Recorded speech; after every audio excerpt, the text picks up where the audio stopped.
O momento a gente sabe que não é o melhor, pelo contrário, é o momento de maior estabilidade da temporada até aqui. O mês de abril foi perfeito, grandes atuações, goleada histórica sobre o River, né, um futebol maravilhoso, incrível, que encantava a todos. Mas neste mês de maio, o Fluminense vem tendo dificuldades, né, vem fazendo alguns jogos bem abaixo daquilo que a gente se acostumou a ver desde a reta final do ano passado, na verdade. Então é uma equipe que certamente está tentando se reencontrar. E pela frente pode ter o rival perfeito para isso, por que não? Em Fla-Flu, geralmente, pelo menos no recorte mais recente, a gente sabe o que está acontecendo. O Fluminense acabou de conquistar um bicampeonato estadual, o bicampeonato carioca, com uma goleada humilhante na final. E isso aconteceu faz pouquíssimo tempo.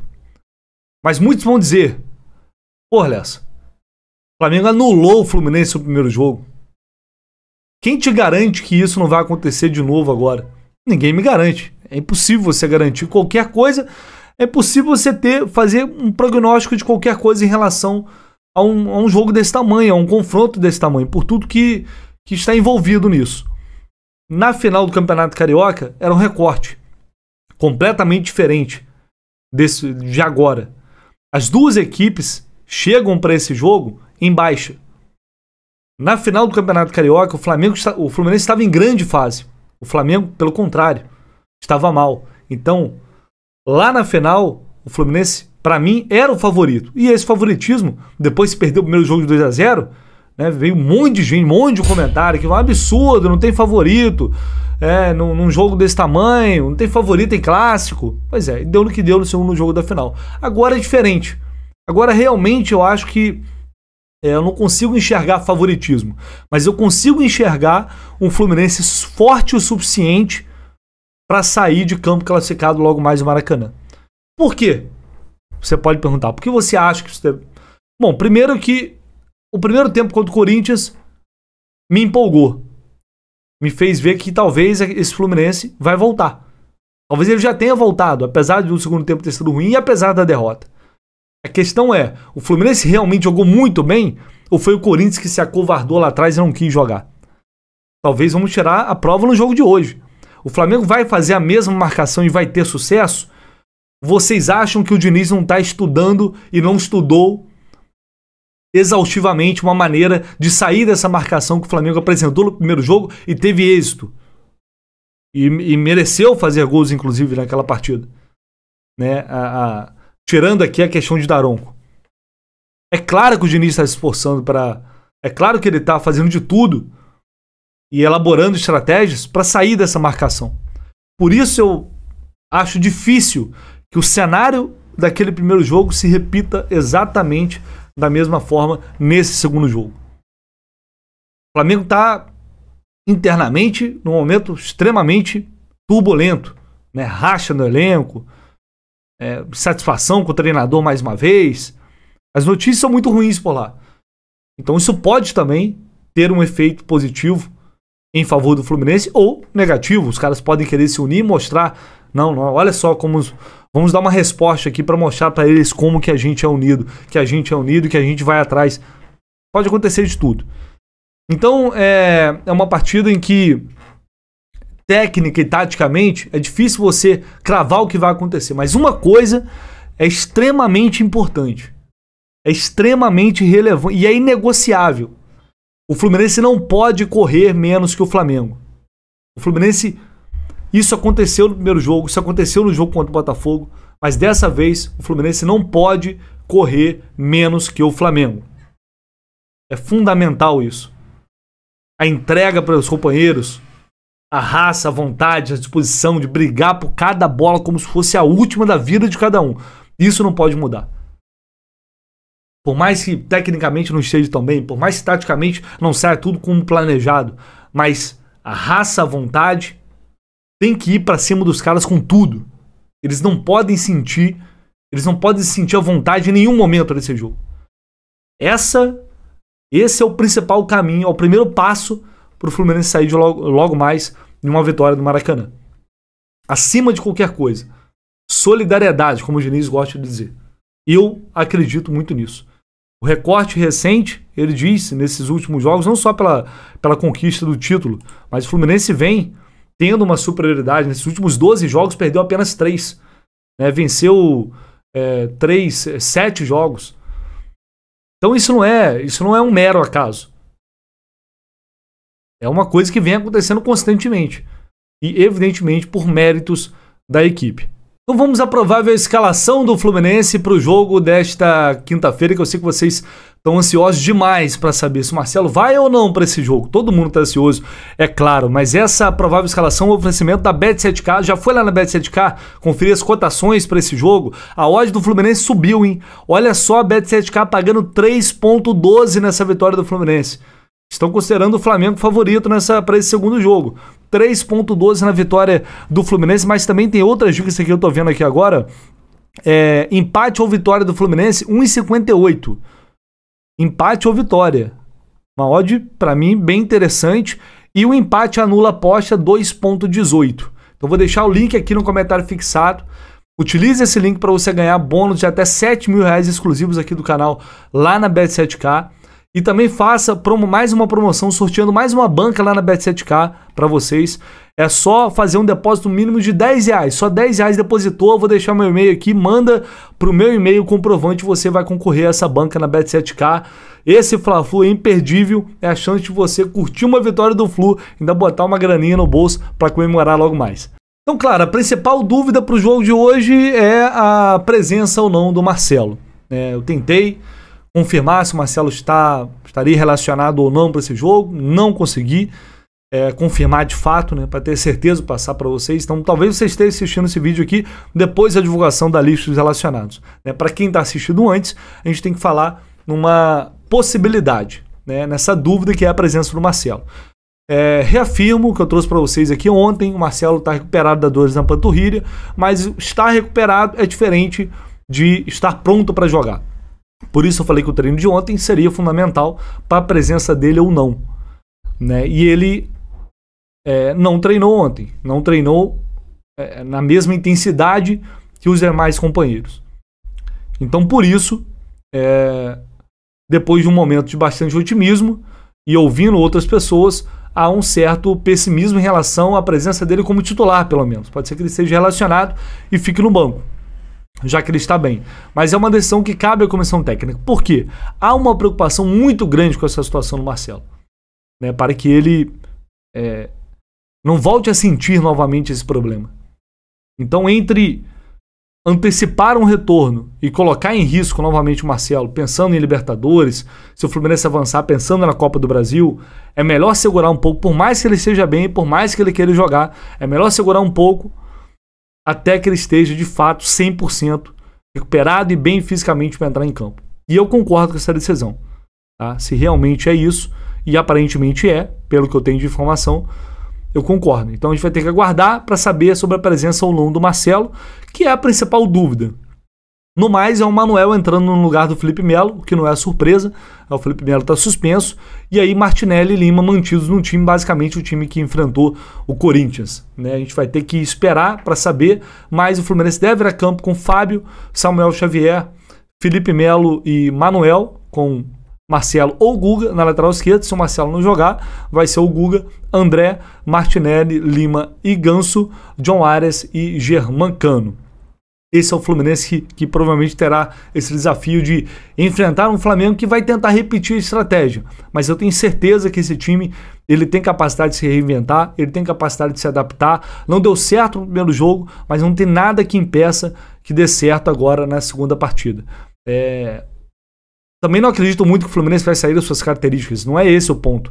Mas eu acho que o Diniz certamente treinou movimentos e treinou situações para que o time consiga sair dessa pressão, se ela se repetir da forma como foi o primeiro jogo. Utilizando bola longa, dependendo, né, ou apenas uma questão de concentração, de atenção para romper a primeira linha e conseguir agredir o adversário. Mas eu tenho para mim que a gente não vai ver cenário um cenário igual ao que foi o primeiro jogo. Teremos um jogo diferente logo mais no Maracanã, pelo menos eu acredito nisso. E vamos à análise tática desse confronto. Chamo meu amigo Alexandre Vasconcelos para analisar o que poderemos ter logo mais no Maracanã de Flamengo e Fluminense. Fala aí, Alexandre. É isso aí, Vitor Lessa, amigas e amigos tricolores. Vamos analisar o quadro tático para esse Fla-Flu. A escalação já saiu na internet, então vocês devem estar sabendo. Vocês já viram aqui primeiro, por exemplo, no Vitor Lessa, com Guga na lateral esquerda praticamente confirmado. A expectativa é de que Marcelo não comece a partida, mas esteja disponível no banco de reserva de Fernando Diniz. E Martinelli ocupando a faixa de meio de campo como segundo homem no lugar de Alexander. Ganso, Lima jogando pela esquerda, Arias pela direita, Cano no ataque. Esse deve ser a equipe, obviamente, com Manuel, 26, no lugar de Felipe Melo, pelo lado esquerdo da zaga. O nosso time, a gente sabe como joga e sabe o que esperar dele. A gente também sabe que teve deficiências nas últimas partidas, muito na construção e na falta de arranque. Eu digo mais arranque do que velocidade, que é aquela velocidade rápida que você precisa para romper a pressão do adversário e ajudar a quebrar as linhas e construir as jogadas. E isso vai se refletir também na maneira como o Flamengo vai jogar contra a gente, já que no jogo de ida das oitavas de final da Copa do Brasil, a equipe rubro-negra mostrou uma intensidade muito grande, jogando com 5 jogadores, muitas vezes pressionando no nosso campo na saída de bola, gerando muitas dificuldades. Obviamente a gente sabe com um papel muito importante das faltas táticas que a arbitragem do Daronco acabou deixando rolar ao longo da partida. A gente espera que Rafael Claus não cumpra o mesmo papel tático nesta partida. Mas não podemos desprezar o fato de que o Flamengo jogou de uma forma muito agressiva naquele jogo, no sentido de posicionamento tático. Muitos jogadores com pressão alta. Só que o que a gente vê nas últimas partidas do Flamengo é um time que não teve a mesma pressão do que o mostrado no confronto contra a gente na Copa do Brasil. E tive aqui em campo a informação que saiu do Vene Casagrande agora há pouco de que o Flamengo deve jogar num 3-4-3, com o Davi Luiz entrando no lugar do Everton Cebolinha na escalação inicial que havia sido especulada, tendo os dois volantes Thiago Maia e Pulgar em campo, o Varela provavelmente ao lateral direito e o trio de frente com Arrascaeta, Gabi e Gerson empurrado para o terço final do campo, quando no 4-3-3 o Gerson comporia o meio de campo e teria o Everton Cebolinha atuando ali na ponta. Como é que a gente espera que isso funcione na pressão alta que o Flamengo pode fazer contra a nossa saída de bola? Vou dar um exemplo da saída de bola com o Nino pelo lado direito da defesa. A gente vê aqui a aproximação do André, do Martinelli, do Samuel e do Arias para fazer essa saída de bola, esse apoio.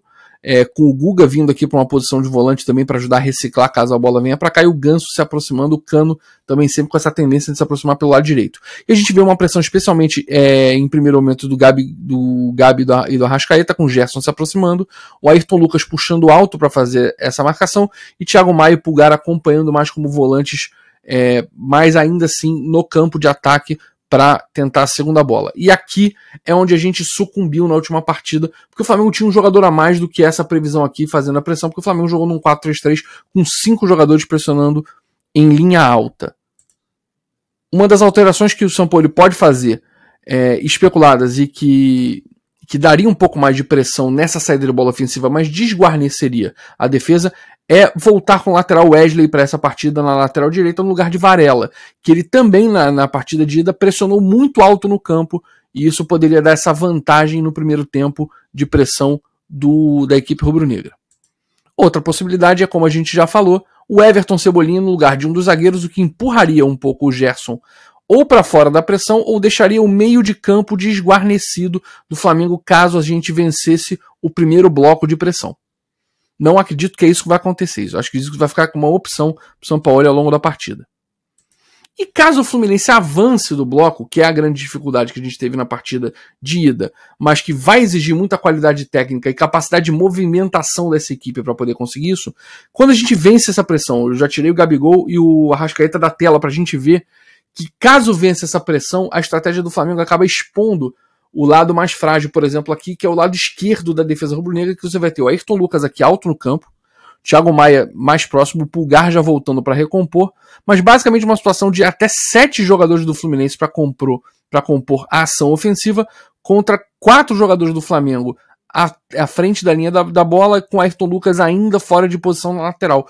se a gente vence essa pressão ofensiva, vamos ter essas situações disponíveis pra gente para contra-atacar ou para pelo menos sair jogando com mais qualidade. O Flamengo, para nos atrapalhar nessa de bola, vai ter que dar campo atrás. A gente passando vai ter esse campo para explorar. E essa é a principal aposta que acho que o Fluminense tem para essa partida, e vamos depender de 2 jogadores muito fundamentais para isso dar certo. Primeiro, Martinelli, que vai ter que fazer uma partida das melhores que ele fez pelo Fluminense, mostrando movimentação, saúde física e capacidade de leitura de jogo para estar na posição certa para receber essa bola, para eventualmente quebrar a linha com um drible curto ou com uma troca de passes inteligente, aproveitando o Ganso Samuel, que vem jogando bem, apesar da queda da equipe. E, obviamente, o John Arias vai ser fundamental para essa equipe conseguir vencer a pressão alta e explorar o lado mais frágil da defesa rubro-negra. Vou mostrar só uma versão animada desse desenho, só para a gente ver as diferenças aqui. A gente vê o movimento ofensivo do Flamengo, o recuo na saída de bola e a vantagem numérica que a gente tem caso quebre o bloqueio. Esse é o cenário que eu enxergo para esse jogo, dadas as notícias que saíram nas últimas horas. E boa sorte para o Fluminense, que vai precisar de muita aplicação, muita raça, muita qualidade técnica, um jogo de pouquíssimos erros, especialmente apoio da torcida e talvez uma certa bênção do Gravatinha para a gente conseguir passar para as oitavas de final. É isso, Vitor Lessa, amigas e amigos tricolores, até a próxima. Valeu, Alexandre, tamo junto, meu amigo. Paulo Henrique Ganso falou à Flu TV sobre esse jogo, Maestro, camisa 10, jogador que vai ser fundamental para uma possível classificação do Fluminense logo mais. Bom, primeiro que foi um jogo muito disputado, um jogo muito difícil e certamente vai ser essa segunda partida dessa decisão que a gente tem. A gente tem que ter um pouquinho mais de criatividade para sair da marcação deles e procurar encontrar os espaços o mais rápido possível. Vamos à arbitragem, que será de Rafael Claus, árbitro FIFA de São Paulo, auxiliado pela Neuza Inês Bach, também FIFA, o trio da FIFA, né? E o Alex Ang Ribeiro. O VAR será o Rafael Trace de Santa Catarina. O Claus é aquela coisa, era óbvio que seria ou o Claus ou seria o Wilton Pereira Sampaio, e eu digo para vocês com tranquilidade que o Fluminense está satisfeito pela escolha do Claus. Ele queria um árbitro experiente, um árbitro que tivesse pulso para um jogo como esse, tivesse tamanho para um jogo como esse. Se o Claus vai fazer uma boa arbitragem ou não, eu não sei. Eu sempre cito o retrospecto dele aqui, que ele tem 18, o Fluminense com ele apitando, tem 18 derrotas e 9 vitórias, é o dobro de derrotas, mas é claro que isso é algo apenas para ilustrar. Não é uma estatística que quer dizer alguma coisa, evidentemente, mas é só para ilustrar que realmente é um negócio que chama a atenção. Ele tem aquele jogo polêmico ano passado, o Fla-Flu, que ele expulsou um monte de gente, a polêmica com o David Braz, teve aquela expulsão, a não expulsão do Andrei que agrediu o Iago, né, e depois o Andrei não é expulso e faz o gol. Enfim, tem algumas polêmicas envolvendo o Rafael Claus, sim, mas era difícil imaginar que não seria ele ou o Wilton Pereira de Sampaio. Então, é torcer para que o Claus faça uma boa arbitragem logo mais no Maracanã, que não atrapalhe o espetáculo. Não vai ser um jogo fácil de apitar, certamente vai ser um jogo difícil. Então, que ele seja honesto, que ele seja justo, que faça uma arbitragem decente. É apenas isso. A gente não quer favorecimento, a gente quer uma arbitragem decente e não uma porcaria de arbitragem como foi o Anderson Daronco. Não creio que ele vai repetir isso. Eu acho que teremos uma... Não é muito difícil apitar melhor do que o Daronco apitou no primeiro jogo, mas acho que teremos uma arbitragem mais decente, pelo menos, logo mais. Pelo menos é isso que eu espero. A bola rola às 8 da noite. Transmissão pelo Sport TV e pelo Premier, pós-jogo aqui no canal do Lessa, como sempre, com toda a repercussão direto no Maracanã, entrevistas, jornalistas e análise completa aqui dos comentaristas Alexandre Vasconcelos e Renan Reis. Estaremos juntos logo mais esperando vocês. Valeu, galera, um abraço, tamo junto, se Deus quiser, comemorando uma vitória do Fluminense.